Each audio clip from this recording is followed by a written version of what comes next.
और बहुत बार जीवन में सुने भी होंगे। उसी के बारे में हम बताना चाहेंगे।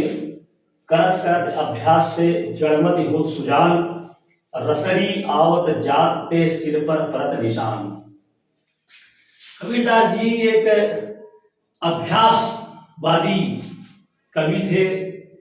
इस दोहे से ये पता लगता है कि कबीर जी एक अभ्यास, एक प्रैक्टिकल लाइफ को बहुत गहराई से, बहुत बारीकी से समझते थे। उन्होंने एक घटना के तदुपरांत इस लाइन को बोला है, लाइन के बारे में विचार किया है कि अगर कोई भी मनुष्य, कोई भी व्यक्ति अभ्यास करता रहे निरंतर, तो अपने जीवन में कहीं ना कहीं कुछ जरूर प्राप्त कर लेता है।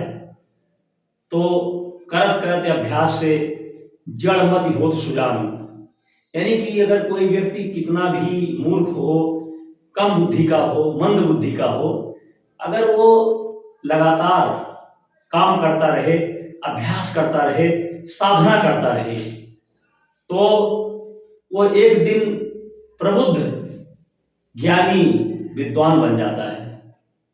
उन्होंने अगली लाइन में इस अभ्यास को किस प्रकार से समझाया है, किस प्रकार से व्यक्त किया है, उसको उन्होंने लिखा।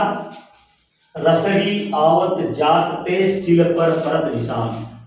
जैसे कुआं होता था जिसके अंदर से पानी निकालते थे, उसमें घिरवी होती थी, उसको लकड़ी के बीच में एक पत्थर को प्रयोग किया जाता था, उसी के ऊपर रस्सी आती जाती थी। तो कबीर जी ने देखा कि एक सन के द्वारा, एक जूट से बनी हुई रस्सी जो कि मुलायम होती है, वो एक पत्थर के ऊपर जिस प्रकार से लगातार आ रही है, जा रही है, तो पत्थर भी घिस जाता है। उसी प्रकार से मनुष्य यदि निरंतर कार्य करता रहे, निरंतर अभ्यास करता रहे, साधना करता रहे, एक दिन वो जरूर अपने जीवन में सफल होता है। इसको एक कहानी के माध्यम से समझेंगे। एक बालक था जो अपने स्कूल में, अपने छात्र मंडली में बहुत कमजोर था। उस छात्र को सभी लोग मजाक उड़ाया करते थे। गुरुजी भी पढ़ा करके बहुत परेशान हो गए थे, लेकिन वो शिक्षा प्राप्त करने में असफल हो रहा था। गुरुजी ने एक दिन कहा कि बेटा, तुम कुछ अपने जीवन में और कुछ कर लो, आप स्कूल से जाओ, अपने परिवार में, अपने समाज में जा करके कुछ करो।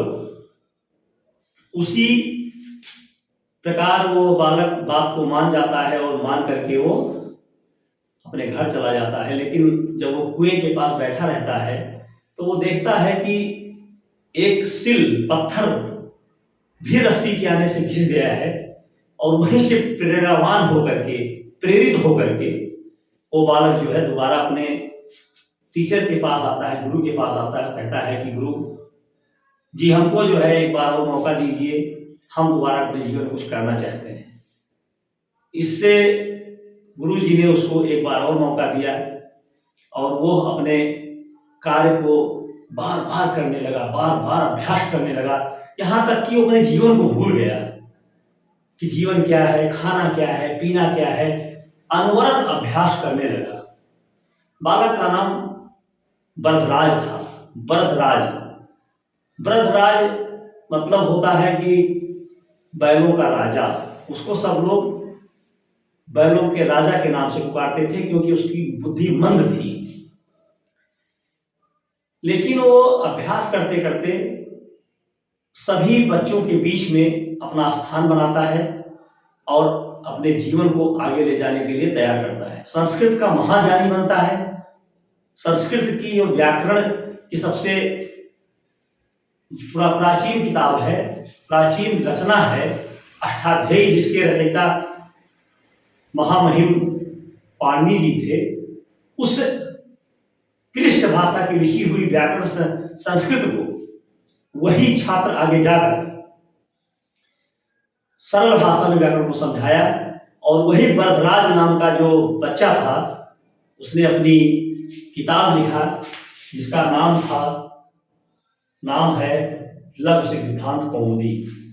इस कौमुदी को लिखने वाला वही बच्चा है जो एक समय एकदम अज्ञानी मूर्ख था, लेकिन अभ्यास के दम पर वो एक दिन इतने बड़े व्याकरणिक ग्रंथ को लिख दिया।